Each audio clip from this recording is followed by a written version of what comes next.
Hallelujah, praise the Lord. आप सभी को जय मसीह की प्यार भरा सलाम। कैसे हैं आप सब लोग? मैं उम्मीद करता हूं आप अच्छे होंगे और परमेश्वर की आशीष आपको मिलेगी आज जब आप प्रभु का वचन सुनेंगे। और आज मैं आपके लिए लेके आया हूं प्रभु का वचन और मरकुस की पुस्तक उसका 2 अध्याय और उसकी 18 आयत से मैं आपके लिए पढ़ने के लिए जा रहा हूं। इसके अंदर यूँ लिखा है, यूहन्ना के चेले और फरीसी उपवास करते थे। अंत उन्होंने आकर उससे यह कहा, यूहन्ना के चेले और फरीसियों के चेले क्यों उपवास रखते हैं, परंतु तेरे चेले उपवास नहीं रखते। यीशु ने उनसे कहा कि जब तक दूल्हा बरातियों के साथ रहता है क्या वे उपवास कर सकते हैं? अंत जब तक दूल्हा उनके साथ है तब तक वे उपवास नहीं रख सकते, परंतु वे दिन आएंगे जब दूल्हा उनसे अलग किया जाएगा, उस समय वे उपवास रखेंगे। हालेलुया। यीशु मसीह जब धरती पे थे, जब लोगों के साथ थे, अपने चेलों के साथ, तो वो यीशु मसीह के साथ घूमते थे, क्योंकि यीशु मसीह की सामर्थ, यीशु मसीह की अथॉरिटी, यीशु मसीह की पावर इतनी थी कि बीमारी आते थे वो चंगे हो जाते थे, दुष्ट आत्मा से भरे हुए लोग आते थे वो चंगे हो जाते थे, कोई भी समस्या होती थी लोगों की चली जाती थी। एक बार एक चेले कुछ जगह पे गए बीमार को ठीक करने, वो नहीं कर सके, लेकिन यीशु मसीह वहाँ पे गए, यीशु मसीह ने ठीक किया। और जब चेलों ने पूछा कि प्रभु हम क्यों नहीं कर सके, तो यीशु मसीह ने कहा कि कुछ दुष्ट आत्मा उपवास के बगैर नहीं जाती है। तो आज का जो मेरा विषय है, मैं आपसे बात करने वाला हूँ उपवास के बारे में, कि उपवास क्यों जरूरी है और उपवास क्यों रखना है।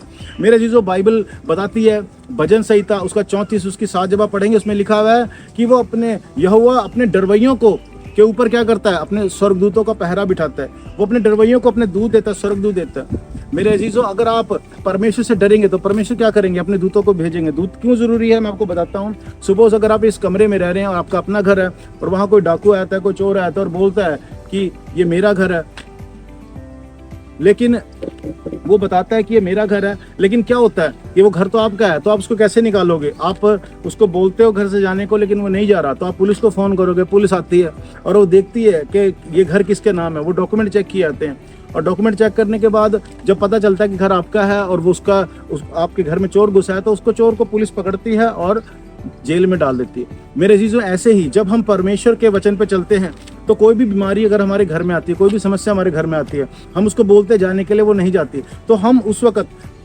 स्वर्गदूतों का बाड़ा, लहू का बाड़ा हम मांगते हैं और हम प्रार्थना करते हैं कि प्रभु अपने स्वर्गदूतों को भेज और इस बीमारी को यहाँ से उठा और इसको नरक में डाले। तो बिल्कुल वैसे ही जैसे एक पुलिस वाला वो चोर को पकड़ के जेल में डालता है, वैसे ही स्वर्गदूत क्या करते हैं, उस बीमारी को पकड़ के नरक में डाल देते हैं। तो आज मैंने बहुत से देखे हैं विश्वासी जिनके जीवन में फास्टिंग नहीं है, तो इसका मतलब उनके जीवन में स्वर्गदूत भी नहीं है, उसका परमेश्वर का डर भी नहीं है, प्रोटेक्शन भी नहीं है। और मेरे चीज़ों, आप सारा दिन काम करते हैं, रात को आपको सोना होता है। हमारी बॉडी के जो ऑर्गन्स होते हैं उनको भी रेस्ट की ज़रूरत है। अगर वो आप दिन रात काम करते रहो तो आप भी थक जाओगे, तो आप रेस्ट लेते हो, रात को दिन में काम करते हो। ऐसे हमारी बॉडी है, इसको भी एक दिन रेस्ट लेना बहुत जरूरी है। जैसे बाइबल बताती है कि परमेश्वर ने 6 दिन काम किया, 7वें दिन आराम किया, उसको विश्राम दिन का दिन ठहराया। वैसे मेरे चीज़ों, हमारी बॉडी को भी कम से कम हम एक दिन का रेस्ट दें, क्योंकि हमारा शरीर पवित्र आत्मा का मंदिर है। इसका ध्यान रखना, इसका केयर करना बहुत जरूरी है, क्योंकि कल को आपको गवाही देनी है तो आप इसी शरीर से दोगे, कल को आपको प्रार्थना करनी है तो इसी शरीर से करोगे। लेकिन अगर आपका शरीर बीमार होगा तो आप प्रभु का काम नहीं कर पाओगे। हालेलुया। तो मेरे चीज़ों, परमेश्वर का वचन बताता है कि हमें फास्टिंग रखना बहुत ज़रूरी है। फास्टिंग के अंदर हम अपने शरीर को तोड़ते हैं। फास्टिंग के अंदर बहुत से ऐसे मसीह लोग हैं वो फास्टिंग नहीं रखते। मैं आपको बताना चाहता हूँ, मैं अगले ये 10 वीडियोस जो होंगी वो एक मसीही जीवन, कैसे एक मसीही मजबूत मसीही बन सकता है, ये उसके ऊपर है। और हर दिन सुबह 6 बजे और शाम को 6 बजे हम YouTube चैनल के ऊपर वीडियो अपलोड करेंगे और आप लोग इन वीडियोस को और इंस्टाग्राम की रील्स को आप शेयर कर सकते हैं, ताकि वो लोग जो मजबूत नहीं है प्रभु में, मजबूत हो सके। हालेलुया। तो फास्टिंग के बारे में जब हम देखते हैं तो यीशु मसीह ने कहा कि कुछ दुष्ट आत्माएं बिना उपवास प्रार्थना के नहीं जाती। तो आपकी जो स्पिरिचुअल पावर को बढ़ाता है ये। जब आप प्रार्थना करते हैं, जब आप उपवास लेके प्रार्थना करते हैं, उसमें फ़र्क होता है, क्योंकि एक आप शरीर को अपने तोड़ के प्रार्थना कर रहे हो। तो जब आप सेक्रीफाइस करते हैं, जब आप बोलते हैं परमेश्वर के लिए, परमेश्वर भी आपको आशीष देते हैं। तो मेरे चीज़ों, अगर आप चाहते हैं एक अच्छा मसीही बनना, एक मजबूत मसीही बनना, तो आप फास्टिंग ज़रूर रखें। और फास्टिंग के लिए जो हमारे चर्च में हम लोग जो उपवास रखते हैं, हर शुक्रवार को हम फास्टिंग रखते हैं। आप हमारे साथ जुड़ सकते हैं, नीचे दिए गए नंबर फ्लैश हो जाएगा, इस नंबर पे आप कॉल करके हमसे प्रार्थना करा सकते हैं। आप हमारे साथ हमारी फास्टिंग में जुड़ सकते हैं। इस वक्त मैं चंडीगढ़ से बात कर रहा हूँ, हमारा विकास नगर में चर्च है, मलोहे में चर्च है, तो आप लोग हमारे साथ फास्टिंग में जुड़ सकते हैं। ऑनलाइन प्रेयर के माध्यम से आप हमारे साथ जुड़ सकते हैं और फास्टिंग के अंदर मजबूती लेके आओ, तभी आप एक अच्छे मसीही बनोगे। वो मसीही जो उपवास नहीं रखते, वो मसीही जो खाने की तरफ है, जिनका 24 घंटे ध्यान खाने की तरफ है, जिनका 24 घंटे ध्यान अपने पेट की तरफ है, वो एक मजबूत विश्वासी नहीं हो सकता।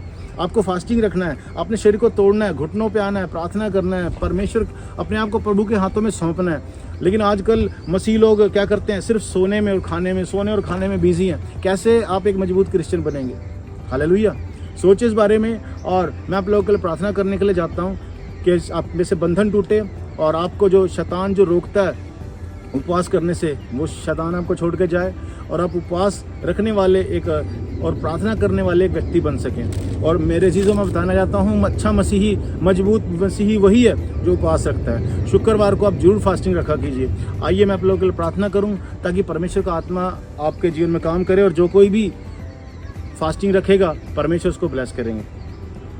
पिता परमेश्वर, मैं प्रार्थना करता हूँ जो कोई भी इस वीडियो को देखेगा और देख रहा है, पिता परमेश्वर, यूट्यूब के माध्यम से, इंस्टाग्राम के माध्यम से, जो भी लोग हमारे साथ जुड़े हैं प्रभु, जो लोग उपवास नहीं रख पाते पिता परमेश्वर, जो लोग अपने पेट की भूख के कारण पिता परमेश्वर फास्टिंग रख पाते, जो शैतान ने उनको जोड़ा हुआ, यीशु मसीह के नाम से शैतान उनको छोड़ के दूर चला जाए और वो लोग प्रभु उपवास और प्रार्थना रखने वाले लोग बन जाए पिता परमेश्वर, पवित्रताई में रहने वाले लोग बन जाए, इनकी भूख पे कंट्रोल हो जाए, नींद पे कंट्रोल हो जाए और कोई भी शैतान जो उनके लिए रुकावट बनता है वो उनके जीवन से निकल के दूर चला जाए। और जब ये फास्टिंग रखें तो एक मजबूत मसीही बन जाएं। इनके द्वारा जब ये प्रार्थना करें लोगों के लिए तो लोग चंगे हो जाएं, इनके द्वारा बड़े बड़े काम होने पाए पिता परमेश्वर और मजबूत मसीही बनने पाएँ। इसके लिए आप इनकी मदद और सहायता कीजिए पिता परमेश्वर, क्योंकि सचमुच कुछ दुष्ट आत्माएं बिना उपवास के नहीं जाती।